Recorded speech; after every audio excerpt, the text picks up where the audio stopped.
Pasensya na, pero nagmamadali kasi kami. Sino nang sunod na lalaban? Sunod daw! Number 3! Sinong number 3? Ako ang number 3. Malas ng bubuit na yan. Ako ang kalaban niya. Huwag kang mag-alala. Hindi ko to patatagalin.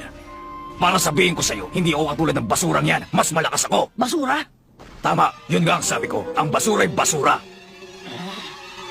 Nakakahiya. 10 beses ang nilakas ko sa walang kwentang yun. Yun lang ba? Walang kwenta ka pa rin.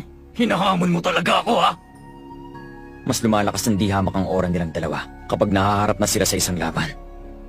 Doon lumalabas ang potensyal nila. Siguro, mas matagal makapag-warm up dahil nag-aalinlangan pa siya. Pero may oras pa naman kami. Maaabutan pa namin ang Reyna bago niya maisilang ang hari. Ang hindi ko maintindihan, kung bakit kinukutuban ako ng masama. Para bang may bagay ako nakakaligtaan.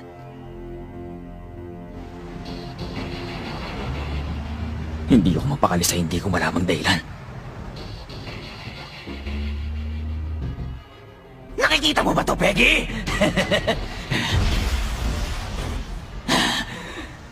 Ang lahat ng enerhiyang ito, nakokontrol ko ng walang kahirap-hirap! Anong masasabi mo? Ang galing nito, hindi ba? Maganda kung mapag-aaralan pa natin yan. Para saan ba? Kung mas naiintindihan natin ang tamang paggamit ng kapangyarihang yan, baka mas may paghalo natin ito sa mga likas na abilidad natin at maging mas malakas na sandata pa ito. Masyado ka talagang teknikal. Alam mo, si Sasa, ang sabi niya nung isang araw, may nahuli siyang espesyal na tao, hindi ba? Kung siniswerte tayo, baka nandun pa siya sa tambakan. Hanapin niyo siya at ibukod niyo!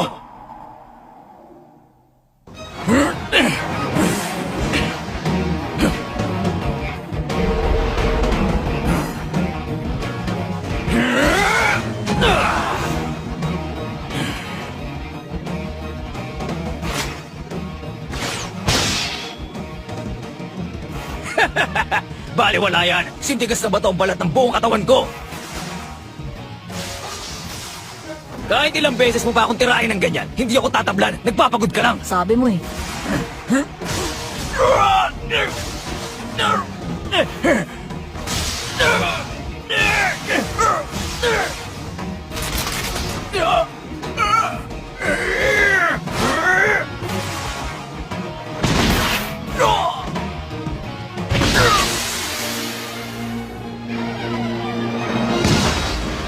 Meron ba sa inyong 10 beses na mas malakas sa isang ito?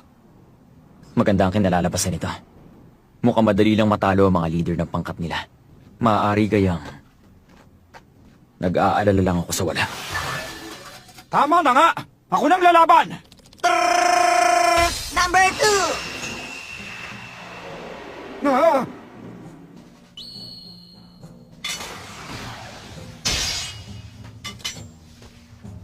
Two? Ang pangit nito. Kiluwa. Yung sandata niya, ang lupit makapinsala nun. Gon, Kilua. Bumilang kayo ng 3 tumula na mataas.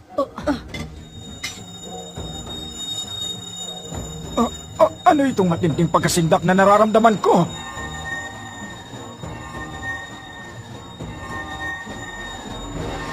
Alam ko ito. Ang matinding kaba at pangingilabot na gumagapang sa balat ko. Alam ko ito!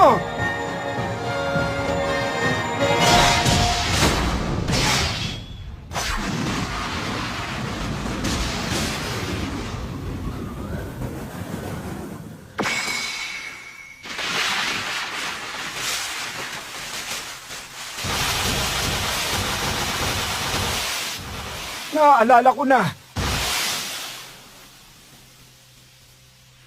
Ito ang kamatayan! Pagkamatay dala ng labis na kasibahan!